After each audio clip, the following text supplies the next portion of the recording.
باللہ من الشیطان الرجیم بسم اللہ الرحمن الرحیم نحمد و نصلی علی رسولہ الکریم اما بعد۔ ناظرین کرام السلام علیکم۔ آج کا ہمارا موضوع ماہ رمضان کے 5ویں دن کی دعا ہے۔ پہلے ہم ترجمہ کریں گے اور پھر اس کے بعد جو اہم نکات دعا میں بیان کیے گئے ہیں وہ آپ کے سامنے پیش کریں گے۔ آئیے ترجمہ کرتے ہیں۔ بسم اللہ الرحمن الرحیم۔ اللہم اے میرے اللہ، اجعلنی تو مجھے قرار دے، فیہ ماہ رمضان میں، کس میں سے قرار دے؟ من المستغفرین، ان لوگوں میں سے قرار دے جو استغفار کرتے ہیں۔ واجعلنی، اے میرے اللہ تو مجھے قرار دے، فیہ اس ماہ رمضان میں، اور کن لوگوں میں سے قرار دے؟ من عبادک الصالحین القانتین، اپنے عبادت گزار بندوں میں، اپنے فرما بردار بندوں میں مجھے قرار دے۔ واجعلنی، اے میرے اللہ تو قرار دے، فیہ اس ماہ رمضان میں، من اولیائک المقربین، اپنے مقرب بندوں میں سے، برأفتک، اپنی مہربانی کے ذریعے، یا ارحم الراحمین، اے وہ ذات جو رحم کرنے والوں میں سب سے زیادہ رحم کرتی ہے۔ ناظرین، آج کی دعا میں پروردگار عالم سے درخواست کی جا رہی ہے 3 چیزوں کی۔ وہ 3 چیزیں کیا ہیں؟ پہلی چیز کہ اے میرے پروردگار تو مجھے قرار دے اپنے مستغفرین بندوں میں سے۔ دوسری درخواست کہ اے میرے پروردگار تو مجھے قرار دے اپنے صالح بندوں میں سے۔ تیسری درخواست، اے میرے پروردگار تو مجھے قرار دے اپنے ولی، اپنے مقرب بندوں میں۔ تو ناظرین، پہلی درخواست جس میں بندہ اپنے خدا سے درخواست کر رہا ہے کہ اے میرے پالنے والے تو مجھے مستغفرین میں قرار دے دے۔ تو ناظرین، یہ استغفار ہے کیا جس کے لیے بندہ دعا کر رہا ہے خدا مجھے مستغفرین میں قرار دے؟ استغفار ایسا عمل ہے جو خدا کو بہت مقبول ہے اور خدا اسے بہت پسند کرتا ہے۔ خدا اس قدر پسند کرتا ہے کہ خدا نے کئی مقامات پر اپنے بندوں کو استغفار کی دعوت دی ہے، اور انہی مقامات میں سے ایک مقام یہ ہے، بسم اللہ الرحمن الرحیم، واستغفروا ربکم وتوبوا الیہ۔ اے میرے بندو، تم استغفار کرو اپنے رب کا اور اپنے رب کی طرف پلٹ جاؤ۔ تو آپ دیکھیں یہاں پر خدا اپنے بندوں کو استغفار کی دعوت دے رہا ہے۔ استغفار ہے کیا؟ استغفار خدا سے بخشش اور مغفرت کو طلب کرنا ہے۔ سوال یہ ہوتا ہے کہ استغفار کیا کیسے جائے؟ کیا استغفار کے لیے کوئی شرائط ہے؟ جی ہاں، استغفار کے لیے کئی شرائط ہیں۔ ہمارے پہلے امام علی ابن ابی طالب فرماتے ہیں کہ استغفار کے لیے کچھ شرائط ہیں۔ جب استغفار آپ کا ان شرائط کے ساتھ ہوگا تب وہ حقیقت میں استغفار ہوگا، ورنہ وہ استغفار بے معنی ہوگا۔ وہ شرائط کیا ہیں؟ سب سے پہلی شرط یہ ہے کہ بندہ اپنے ماضی پر شرمندہ ہو، یعنی اگر بندے نے ماضی میں کوئی گناہ کیا ہو یا کسی واجب کو چھوڑ دیا ہو تو بندے کو دلی شرمندگی ہونی چاہیے۔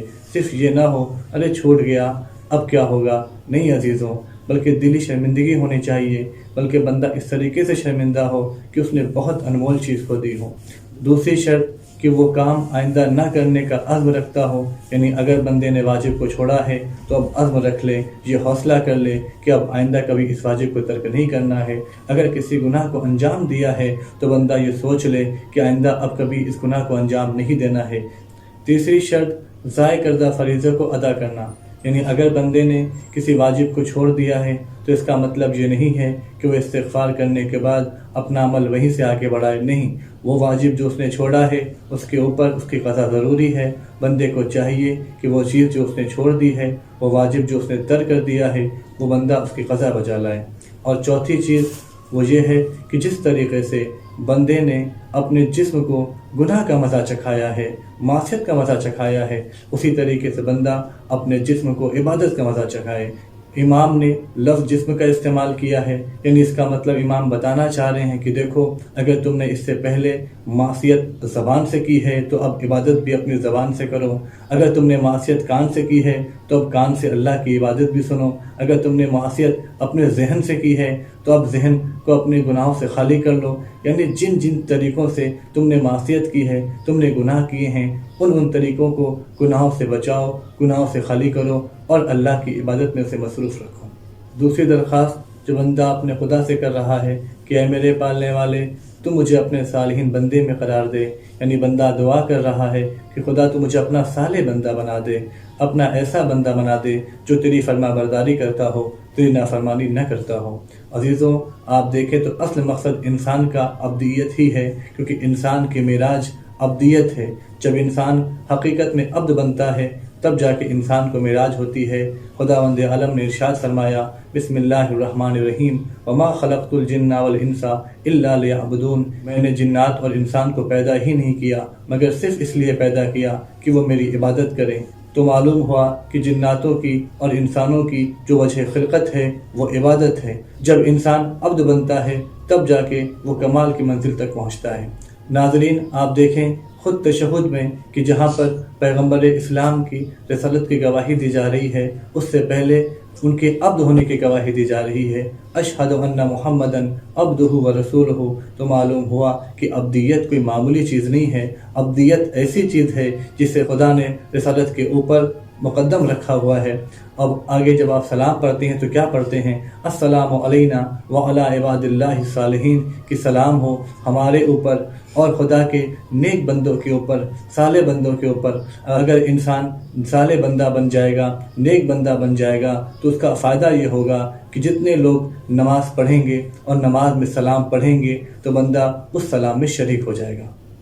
اصل کمال یہ نہیں ہے کہ بندہ خود کو عبد کہے، انسان خود کو عبد کہے، نہیں، اصل کمال تو یہ ہے جب خود خدا اسے عبد کہہ کر پکارے، جیسا کہ پیغمبر اسلام کے بارے میں خدا نے بڑھ کے آواز دی، بسم اللہ الرحمن الرحیم، سبحان الذی اسری بعبدہ، کہ مبارک ہے، پاک ہے وہ ذات کہ جو اپنے بندے کو سیر کراتی ہے۔ عزیزان، آپ نے دیکھا کہ خدا نے پیغمبر اسلام کو عبد کہا، وہ پیغمبر اسلام جو خدا کے حبیب ہیں، خدا کے محبوب ہیں، خدا نے انہیں اپنی مخلوقات میں چن لیا ہے، خدا انہیں عبد کہہ کر پکار رہا ہے۔ آپ اندازہ لگائیں یہ لفظ عبد کتنا بڑا ہے کہ خدا اپنے پیغمبر کو عبد کہہ کے پکار رہا ہے۔ تیسری درخواست جس میں بندہ دعا کر رہا ہے کہ اے میرے مالک، تو مجھے اپنا دوست بنا دے، تو مجھے اپنا ولی بنا دے۔ ناظرین، عربی زبان میں لفظ ولی کا کئی معنی ہے، کبھی اس کے معنی سرپرست کے ہوتے ہیں، کبھی اس کا معنی حاکم کا ہوتا ہے، اور کہیں اس کا معنی دوست کا ہوتا ہے۔ وہ تو کلام کے اقتضاء کے اعتبار سے معنی لیا جاتا ہے۔ اس دعا میں جو معنی استعمال کیا جا رہا ہے وہ دوست کا ہے، کہ بندہ دعا کر رہا ہے کہ اے میرے مالک، تو مجھے اپنا دوست قرار دے، تو مجھے ان لوگوں میں سے قرار دے جو تیرے دوست ہیں، جو تیرے ولی ہیں۔ ناظرین، آپ جانتے ہیں ولی کیسے ہوتے ہیں؟ ولی ایسے ہوتے ہیں جنہیں خدا کی دوری برداشت نہیں ہوتی ہے، جیسے کہ خود دعائے کمیل میں امام علی نے فرمایا، الہی و سیدی و مولائی و ربی صبرت علی عذابک فکیف اصبر علی فراقک، کہ اے میرے اللہ، اے میرے سید، اے میرے مولا، اے میرے پروردگار، اگر میں تیرے عذاب کو برداشت بھی کر لوں تو میں یہ کیسے برداشت کر سکوں گا کہ تو مجھ سے الگ ہے، تیرا فراق کیسے برداشت کروں گا؟ تو ناظرین، آپ دیکھیں، سب سے پہلی بات تو یہ ہے کہ بندہ خدا کا عذاب برداشت نہیں کر سکتا، لیکن یہ ولی خدا کے وہ بندے ہیں کہ جو دعا کر رہے ہیں، لیکن یہ ولی وہ بندے ہیں خدا کے جو خدا سے کہہ رہے ہیں کہ اے مالک، اگر ہم سے کبھی کوئی غلطی ہوئی، ہم سے کبھی کوئی گناہ ہوا اور تو نے ہمیں جہنم میں ڈال دیا، تو اے مالک ٹھیک ہے، ہم تیرا عذاب تو برداشت کر لیں گے، لیکن یہ کیسے برداشت کریں گے کہ تو ہم سے ناراض ہے، تو ہم سے جدا ہے۔ آخر میں دعا کرتے ہیں کہ پروردگار عالم ہماری دعا کو قبول فرمائے۔ ربنا تقبل منا انک انت السمیع العلیم۔